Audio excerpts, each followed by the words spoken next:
बिस्मिल्लाहिर्रहमानिर्रहीम। अस्सलामु अलैकुम वरहमतुल्लाहि वबरकातुहू। लिबास के शरई आदाब। मोहतरम नाजरीन, एक मर्तबा का जिक्र है कि सहाबा कराम रिजवानुल्लाहि ताला अलैहिम अजमाइन बैठे हुए दुनिया का तज़किरा फरमा रहे थे कि नबी करीम सल्लल्लाहु अलैहि वसल्लम ने फरमाया, लिबास की सादगी ईमान की अलामतों में से एक अलामत है। सादा, बावकार और मुहज्जब लिबास पहनिए और लिबास पर हमेशा एतदाल के साथ खर्च कीजिए। लिबास में ऐश पसंदी और ज़रूरत से ज़्यादा नज़ाकत से परहेज़ कीजिए। रसूलुल्लाह सल्लल्लाहु अलैहि वसल्लम का इरशाद है, ऐश पसंदी से दूर रहो, इसलिए कि खुदा के प्यारे बंदे ऐश परस्त नहीं होते। रसूलुल्लाह सल्लल्लाहु अलैहि वसल्लम ने यह भी इरशाद फरमाया कि जिस शख्स ने वुसात और कुदरत के बावजूद महज खाकसारी और आजिज़ी की गर्ज से लिबास में सादगी अख्तियार की, तो खुदा उसको शराफत और बुजुर्गी के लिबास से आरास्ता फरमाएगा। लिबास हमेशा अपनी वुसात और हैसियत के मुताबिक पहनिए, न ऐसा लिबास पहनिए जिससे फख्र और नुमाइश का इजहार हो और आप दूसरों को हकीर समझकर इतराएं और अपनी दौलतमंदी की बेजा नुमाइश करें।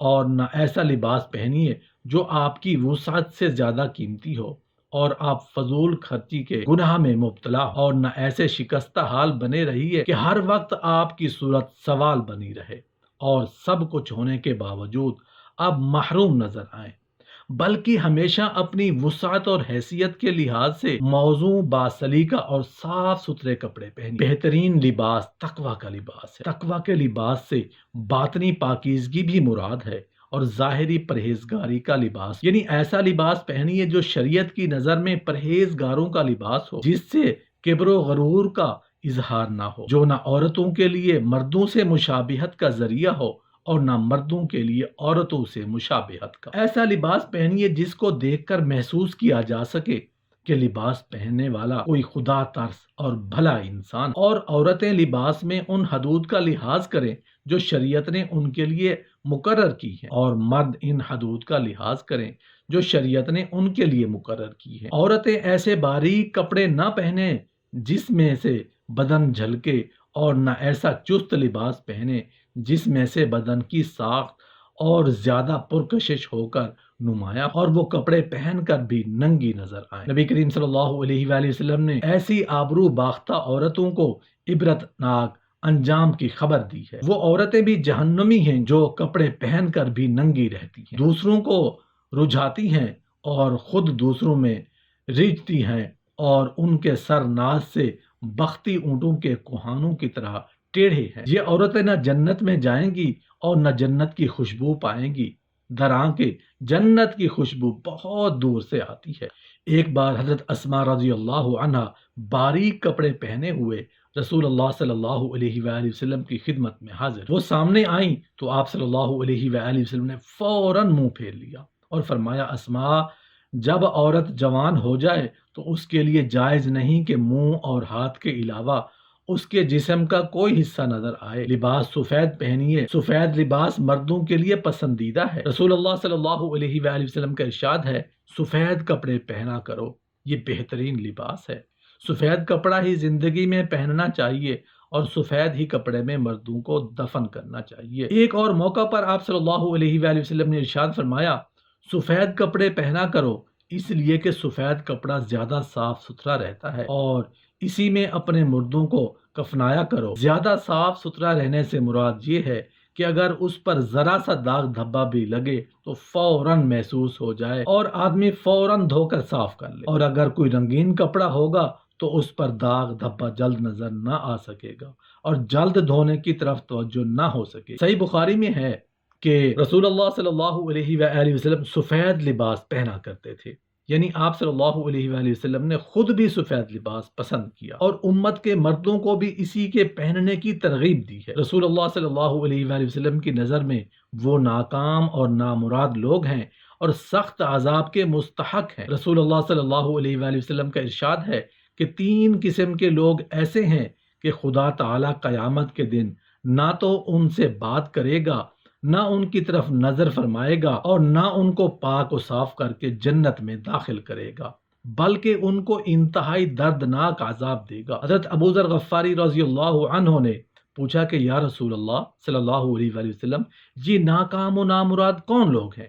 ارشاد فرمایا کہ ایک وہ جو غرور اور تکبر میں اپنا تہبند ٹخنوں سے نیچے لٹکاتا ہے، اور دوسرا وہ شخص ہے جو احسان جتاتا ہے، اور تیسرا وہ شخص ہے جو جھوٹی قسموں کے سہارے اپنی تجارت کو چمکانا چاہتا ہے۔ حضرت عبید بن خالد رضی اللہ عنہ اپنا ایک واقعہ بیان فرماتے ہیں کہ میں ایک بار مدینہ منورہ میں جا رہا تھا، میں نے اپنے پیچھے سے یہ کہتے ہوئے سنا، اپنا تہبند اوپر اٹھا لو، کہ اس سے آدمی ظاہری نجاست سے بھی محفوظ رہے، اور باطنی نجاست سے میں نے گردن پھیر کر جو دیکھا تو رسول اللہ صلی اللہ علیہ وآلہ وسلم، میں نے عرض کیا یا رسول اللہ صلی اللہ علیہ وآلہ وسلم، یہ تو ایک معمولی سی چادر ہے، بھلا اس میں کیا تکبر اور غرور ہو سکتا ہے؟ نبی کریم صلی اللہ علیہ وآلہ وسلم نے ارشاد فرمایا، کیا تمہارے لیے میری اتباع ضروری نہیں ہے؟ میں نے رسول اللہ صلی اللہ علیہ وآلہ وسلم کے الفاظ سنے تو فوراً میری نگاہ آپ صلی اللہ علیہ وآلہ وسلم کے تہبند پر پڑی۔ میں نے دیکھا کہ آپ صلی اللہ علیہ وآلہ وسلم کا تہبند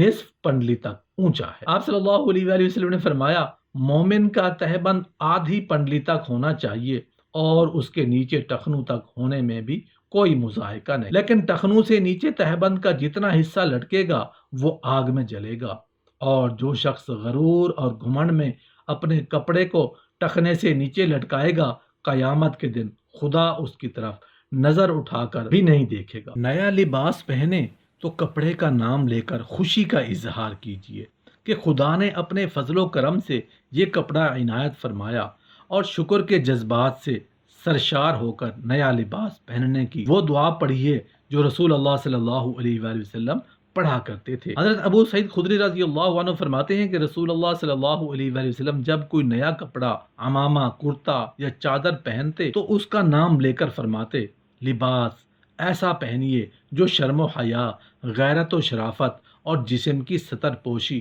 اور حفاظت کے تقاضوں کو پورا کرے، اور جس سے تہذیب و سلیقہ اور زینت و جمال کا اظہار ہو۔ قرآن پاک میں خدا تعالیٰ نے اپنی اس نعمت کا ذکر کرتے ہوئے ارشاد فرمایا ہے، اے اولاد آدم، ہم نے تم پر لباس نازل کیا ہے کہ تمہارے جسم کے قابل شرم حصوں کو ڈھانکے اور تمہارے زینت و آرائش اور موسمی اثرات سے حفاظت کرے، لیکن اولین مقصد قابل شرم حصوں کی ستر پوشی ہے۔ خدا نے شرم و حیا انسان کی فطرت میں پیدا فرمائی ہے، یہی وجہ ہے کہ جب حضرت آدم اور حضرت حوا سے جنت کا لباس فاخرہ اتروا لیا گیا تو وہ جنت کے درختوں کے پتوں سے اپنے جسموں کو ڈھانپنے لگے۔